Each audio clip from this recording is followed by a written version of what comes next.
Hey everybody, this is Melina from ScrapbookingwithME.com and Me Crafty Scrapper here on YouTube and Instagram. I know this is odd looking with my one-handed glove too, but I've had quite a few people ask me my technique on how I dye and splatter my journal pages. So this is my process. These are the disposable, 9 by 13 and a quarter pans. I have 80 ounces of water in this pan. So I even measured out the water to tell you ratio of water to ink that I'm about to use. I have regular copy paper. And then I also have, don't just limit yourself to copy paper either. I also have these little guest checks. I have index cards and I have ledger paper. Okay, so that's what we're going to be dyeing, dyeing today. And I just wanted to show you my technique because I have been asked quite a few times to show it. I will tell you that after I get through showing you this, because this is my water pan, this is my drying pan. After I get through with this process, I take everything to my dining room table. So the second half of this video, until I get back to my desk with the completely dried pages, the second half of this video is going to be a little bit shaky because I'll be using my phone to take the pictures in there in my dining room to show you my process as far as laying them out and then splattering them, because that all happens on the dining room table, not in here, because you need a big space. So anyways, this is my process. This is the first of it. I usually use a dark re-inker. So this is Tim Holtz Distress Re-Inker. This is the walnut stain. So walnut stain, black soot, whatever you're wanting to use, I usually use a dark color. I also have some antique linen. You have to use quite a bit more of this to get a noticeable difference on your paper. So that's why I stay away from the lighter colors. Colors like peacock feathers, the teals and aquas are very, very pretty on this paper. You do have to use a few more drops of it than you would with a darker color. So just keep that in mind. You can use re-inkers like I use, or you can also use, and I've used this quite a bit too, you can use the inks that are in spray bottles. This one is almost gone, so that's what I'm going to use today. But if I were to be using a re-inker today in 80 ounces of water, I would probably put about 8 drops of my re-inker, dark re-inker. If you're using a lighter color, don't be afraid to use 13, 14 drops. And I'm not kidding about that, because the lighter the ink, the pigment, the lighter the pigment in that ink, the harder it is to get a noticeable difference. So with the sprays, usually this is not like complete measurement. I'm going to show you really quickly if you don't have any re-inkers. We have these in stock at ScrapbookingwithME.com. If you don't have re-inkers, they are like a dropper. So you fill up that dropper, 1, fill it up, 2, fill it up, 3, all the way to 8 for your darker colors. That's how I would do this dyeing. 80 ounces is going to get you about, I'd say, 14 to 20 sheets dyed. So if you're wanting to do like a really mass, you know, 60 to 100 pages, you're going to really need to fill this up, and you're going to have to use a whole lot of ink. So with this video, I wanted just to show you a small batch so that they could dry quicker. I wouldn't have to layer them so much when they get to the dining room table, and you could see a lot quicker as far as the process when they're dried and back on my table so I can show you. So 80 ounces of water, like I've already said, 4 times. Okay, and then this is just an old spray, like a mister, and all ink is the same. Now this ink has had water added to it, where the re-inkers do not. So I'm going to just, this is not an exact science. This is inky black, because I just made some walnut stain, some brown pages, so I wanted to do some darker pages. Now you're looking at that and going, oh, that's plenty. It's not, because all that ink is on the bottom. So I'm gonna, you know, I had like a, what, 2-second pour right there, so I'll have another 2-second pour right there. Alright, so 4-second pour. And I'm going to get tongs. Hold on just a second. These are your best friend when you are dyeing pages. Now, you could totally go in there with your hands and do this. I just wanted to show you, this is usually how I do it. Now, you're going to sit and just whirl that around until you can no longer see the bottom of your pan, and I can no longer see the bottom of my pan, and that usually means that that ink is good and mixed. Now, if you are using a re-inker, you're going to get more penetrated color in the spots where you drop it, so you're really going to have to probably get in with your hands. That's why I do like the spritzers. They mix a little bit easier. You're really going to have to get in with your hand and rub that color off the bottom of the pan to get it all mixed evenly, or then you're going to have big splotches on your pages. Now, I like splotches, I like splatters, so, you know, maybe that's something that you would like to have, but if you want an even dyed paper, then you need to get in there and really spread it around. Okay, so we have this pan with our inky black all mixed in. You cannot see the bottom of your pan. That's my judgment as to, do I have enough ink in there?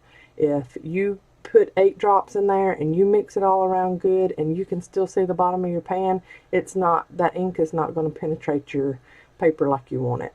So you want it where you cannot see the bottom. Okay, then you're just going to go one sheet at a time. This is regular copy paper.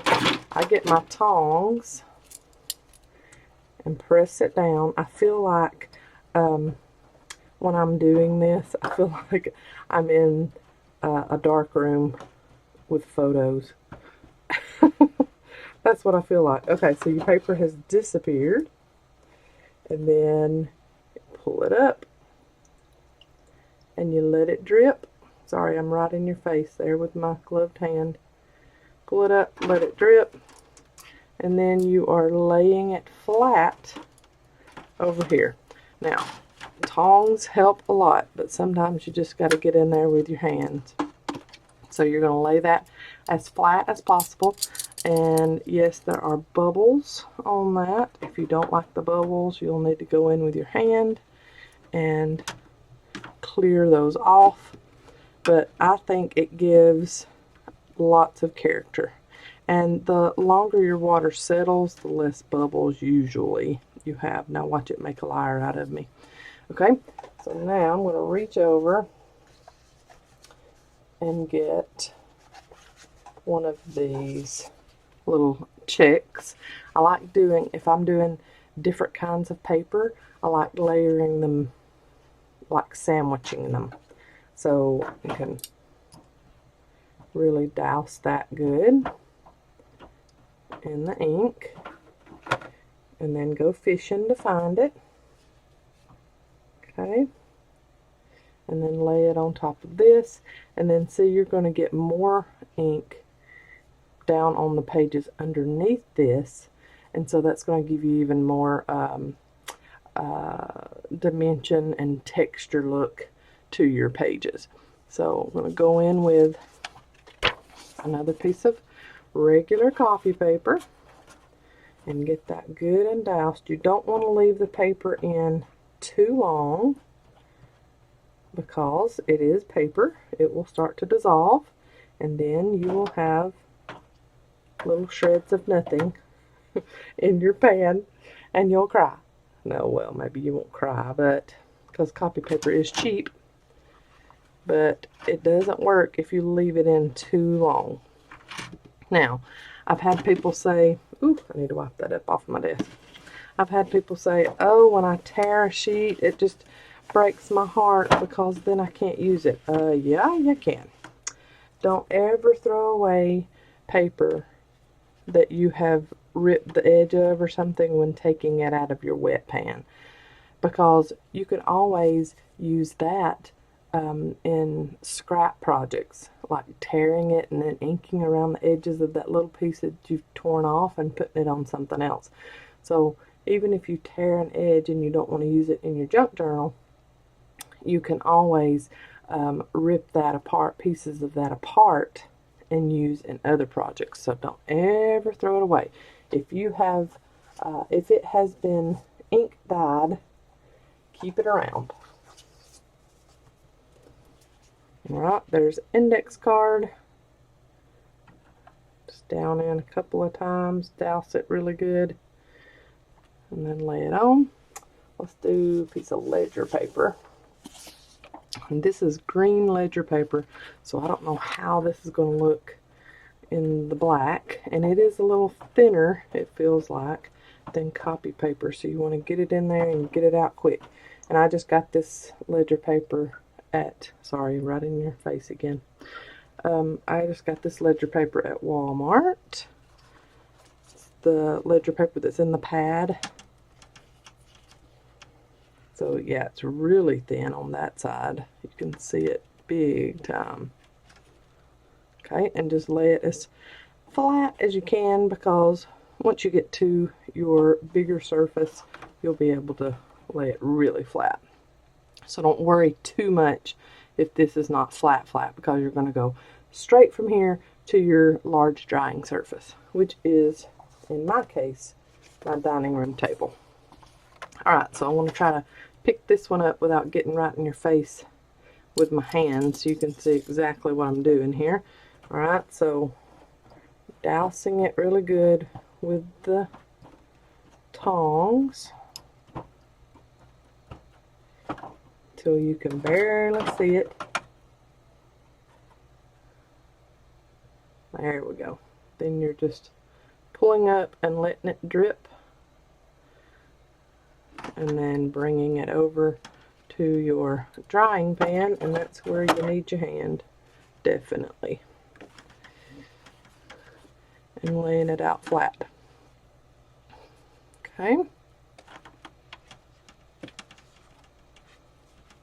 as flat as you can.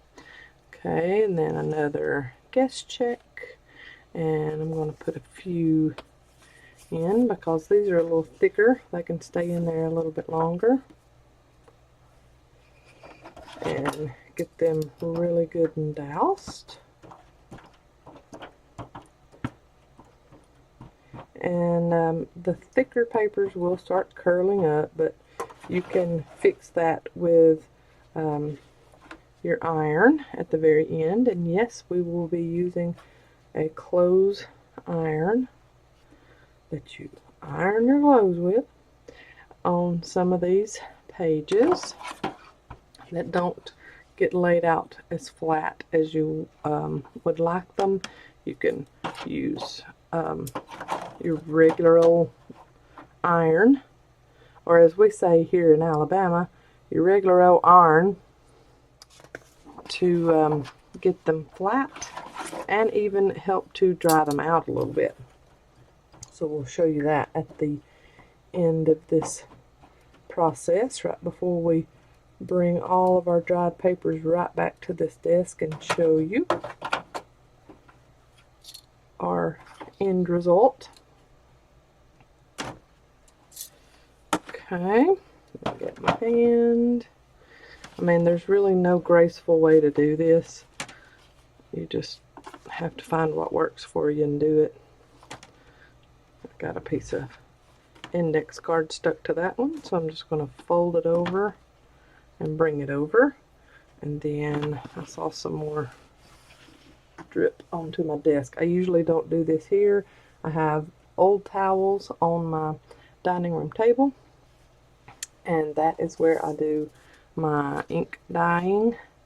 But to have a steady hand for you to be able to see what I'm doing, I had to use it with my mounted camera that's above. So I brought this process, this part of it anyway, to my craft room.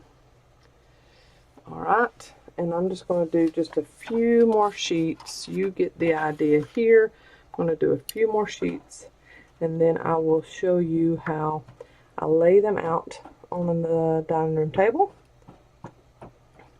And remember, that will be with my phone camera, so it won't be as sturdy and still as this camera, but you will get the idea. So I'm going to do just a few more pages just so that I can use up most of this ink water, because once you've made ink water, you want to use as much of it as possible, because if not, you're just wasting ink, and it's not cheap. So I want to use up as much of this ink water as I can. I'll do a few more pages, and then I will show you how I lay them out on the dining room table before the splatter process begins. Alright, here we are at my dining room table, and here is the pan of inked pages, or papers, and then I have old towels on my dining room table. And what you are going to do, whatever surface you have, you want something old underneath it. And you're just going to get the papers out of your pan here, and you're just going to lay them out on your old towels, or whatever you use, tarp, whatever you use underneath. That's what you want to lay them out on, and lay them as flat as possible, as flat as you can. And then I will come back and show you what I do after they have dried for about 6 hours is when I come back to them, and I will show you what I do to them as far as splatters at that point. So here's me just laying out some on my dining room table. And I hope I'm not making you too dizzy by doing this one-handed. It's a little bit harder. So there, it's just laid out from the pan where you used to lay them over in from your wet pan. That's that pan. And then I'm just laying out these papers on old towels on top of my dining room table. And then I will show you all of them laid out in just a moment. All right, so here are our pages all laid out on the table on top of old towels. Okay, and now the ones that were dyed first have a little bit more character to them because they laid in the bottom of that pan. See, that's the bottom of that pan, the characteristics on that one. And then that was the page that was right above that one. So the ones that you do first that are going to be in the bottom of your pan are going to have a little bit more character to them than the ones on top, because the ink hasn't had time to, you know, saturate as much. But that is all of my pages laid out to dry. Okay, so let's see. I got 1, 2, 3, 4, 5, 6, 7, 8, 9, 10, 11, 12, 13 full sheets. And then I got 6 index cards and 4 of those guest checks done. And I still have ink water left. I just wanted to get these down and show you what they look like when they start. They do look a little darker on camera than they actually do here, which they will dry darker. If you have a page that does not have enough character for you and you want to add just a little bit more, you can always get the leftover liquid and just dribble it a little bit. Just do a few little dribbles, and that gets you a little bit more character on some of them that may not have hardly anything, or so you think. So I love doing that. That helps with the splatters too that comes later. It just makes it so that it dries a little bit slower. So that's what I do. I go around and add a little bit more character to things that I think may need it. And then if there's ink water that is pooling in certain areas, like this one here, I'll show you, like this one, I will flatten out the paper a little bit better so that that goes to a different spot, so we don't have pooling just in the middle of paper. So you lay it out and just kind of smooth it out just a little bit, and that gets it flowing in a different direction. All right, I will come back to this and show you what I do as far as splatters. Once these get to dry for about, I'd say about 6 hours, and then we're gonna come back. They won't be completely dry. There's Peanut jumping up on the recliner beside me. They won't be completely dry at that point, but you want them a little bit damp before you start splattering, and then I'll show you that process whenever these get to that point. All right, here we are hours later. I have my ink water over there if I want to sprinkle some more on while I'm looking at these and seeing how dry they are. If you pick it up, you can tell the ones that are starting to get super dry. This one, you can hear it. You can hear the crispiness of it. So I'm gonna go in here while they're still a little damp but getting dry, and I'm going to spritz them. Now I have the Tim Holtz Distress Oxide Vintage Photo Spray, and what I'm gonna do is I'm just gonna hold it up like this. I'm not spraying it down on it. I'm holding it, y'all. Look over my Avon business over there in the corner, all that mess. I am holding it like this, so straight up and down. I've got a fly wanting to get on these papers too. So not on it straight up and down like this, and then I'm just spritzing. And so see, then you get that kind of spray on it, and it's not directional. It's not got those big circles that you get when you do it right on the paper. So see, there's some of that has went off on that paper. And then this is not all, this is not everything we're going to do on these. That got rid of that fly, didn't it? But I just wanted to show you, this is how I splatter them. So see, that made those splatters on that page. And the oxide is already working, see there? It's turning like a silvery color. And you can make them as splattered as you want. This one just barely has a few little spritz on it. This one has more splatters. This one has nothing, so we'll just barely do some there. And then I'm gonna get that in there so I can show you how I'm doing that. There we go. And remember, these are old towels, so it doesn't matter that they're gonna get inked. I'll just Clorox them in the wash. So now that ledger paper has splatters going in both directions.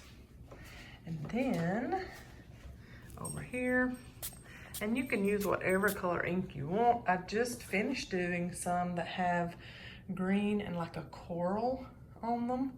Ooh, I like how that looks. So that is how I do that. Let's get some right there. All right, I think I'm good with that. I don't want them too heavy. I did some a few weeks ago, and they were very, very heavy with splatters, and I found it a little bit difficult to write on because they were so heavy with splatters. So you don't want to get them too heavy. So there are my papers laid out. I've got some with a little bit more splatter. And if you wanted to go in and do a different color, you could. So I've got my black, inky black dyed pages. And then I've got my vintage photo oxide spray that I've put on top of that. And then I'm gonna come in here with this and just on a few of them, let little drips come down. And you can move the drips around however you would like, but you're gonna just dot the pages like that. So with what water, inky water you have left over, don't throw it away, don't toss it out. Come back in and do some splattering with your tongs. Okay, like that. And that's gonna give you some more ink. And then all you're gonna do is when these pretty much, all these little splatters pretty much dry all the way, then you're going to flip all the pages over.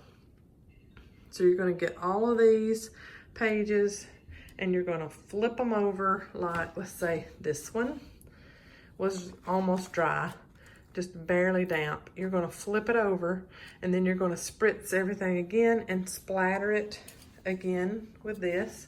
So get you some inky water and come in and splatter. And don't worry, that's not gonna, cause it's the inky water that you dyed with in the first place, so it's not gonna dry that dark. It's just gonna give you a little bit more dimension. And then you add water to that oxide ink and it changes that up a little bit too. So anyways, after this pretty much dries, then you're going to say this was dry all the way, then you're gonna flip it over like this one. It's dry all the way, it's like I want it. Flip it over and you're going to spritz with your inker, your mister again on the back sides, and then do droplets with your leftover ink. You're going to do droplets on the back sides too and let them dry completely, and then I'll show you what happens next.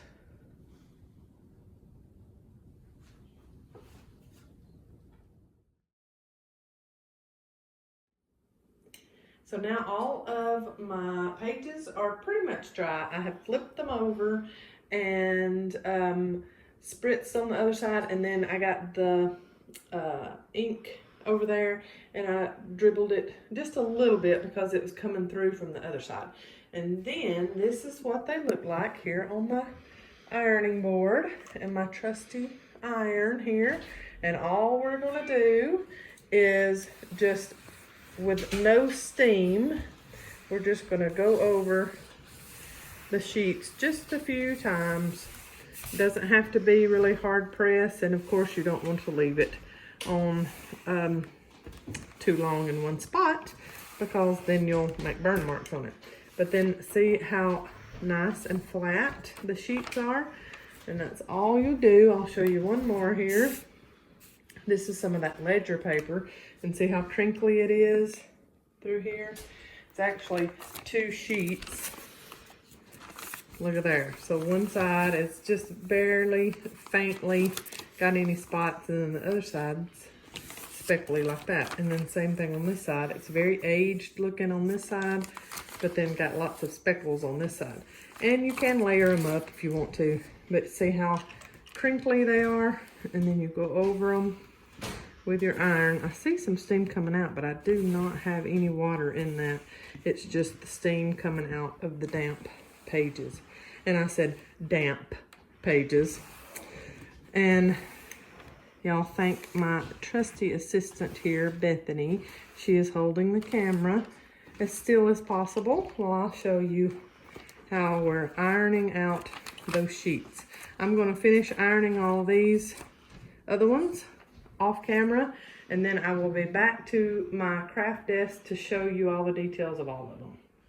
So here we are. We have finished ironing all of those papers, and I'm going to go through these, and then I will give you some still shots at the end, not of every page, but of some of the uniqueness and the detail that's showed up on them.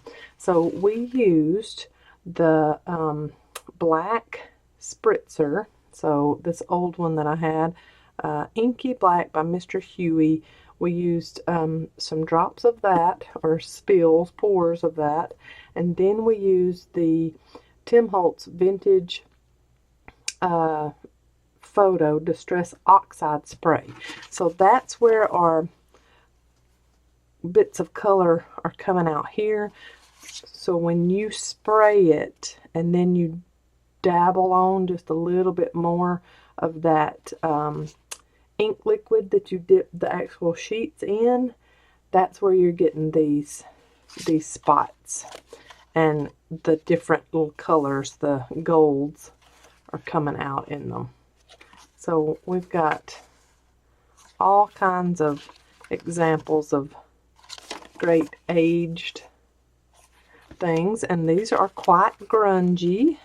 If you do not want this much grunge, of course, you can just run them through the ink water, lay them out dry, and just barely spritz in the air above them on both sides, and you'll have plenty of character. I grunged these up quite a bit. So while the oxide ink was still wet, that's when I splattered that with some of the ink liquid, and that's what caused that spot. It oxide, the ink oxide, or oxided, however you say that word. That's what it did. So it looks like coffee stains and stuff. I love that one. That's one of the index cards. Here's some more of the index cards, front and back. And it's got those beautiful splatters on it, and then just a hint of color from the ink wash that we put them through. I love all those little splatters, and I have a video all ready for these index cards. There's another one of the guest checks.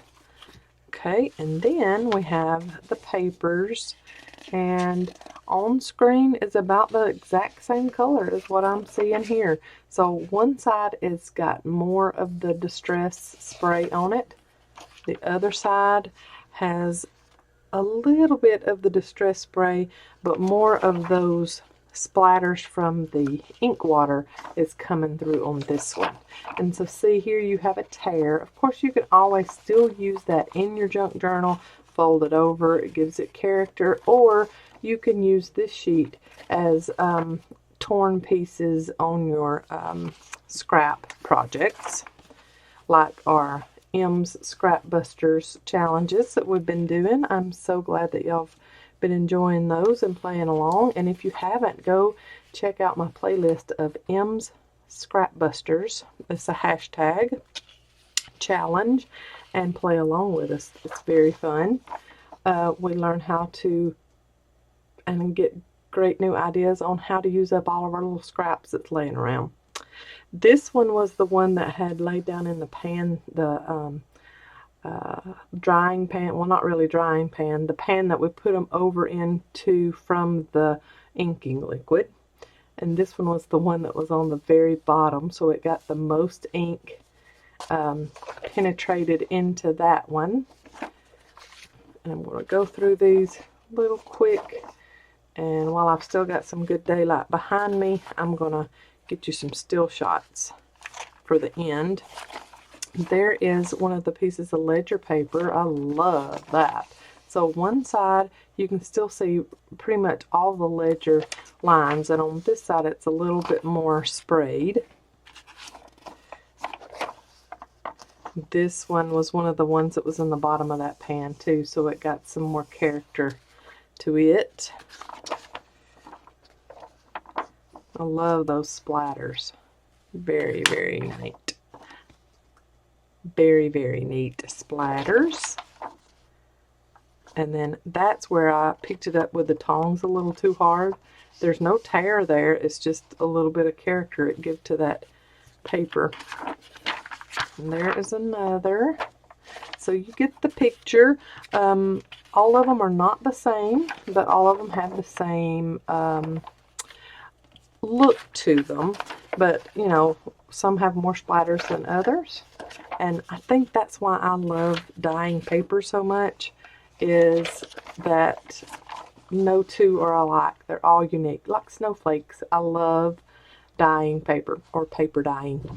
This one, this ledger page, was together with this ledger page, and I didn't know that when we were running them through the ink wash. They stuck together. Well, this side got really good and sprayed with that oxide ink, and this side did too, and it got good splatters. And then on the insides of them, it just looks like it's been sitting in an old office for years and years and years, and some coffee got spilt on it. So you can actually see all the color on that one. And then this one got a little bit of spritz on it. And then here's another piece of that ledger paper. And then this one was also attached to something somewhere, because it hardly has any inking on this, but then some of those splatters came through from the other side. And then our last regular page there. So that is all of our pages that we did for this video, showing you how I paper dye for my journals. Now, some days are more grungy than others. So I will do really grungy like this. And then some days I just want some paper to put in my junk journal, and I don't want splatters. So I'll just run it through the ink wash really good, and then lay it out flat to dry. And then right before they're good and dry, I might go in and just splatter just a little bit of that ink liquid, just to get it some more character, but it doesn't get these big bold grungy places. It just gives it just a little bit more character. And that is a plain paper dyeing session in my idea, in my brain. And this is a grungy paper dyeing session. So I just wanted to show you my technique and the way that I do it. And if you have any questions, feel free to leave me a comment below, and I will do my best to answer it. And if you have any other things that you see that I do that I don't go over as far as a tutorial video, or letting you see how I do it, let me know, and I'll try my best to cover that in a video in the future. Thanks so much for watching, guys. Y'all have a blessed day. Bye.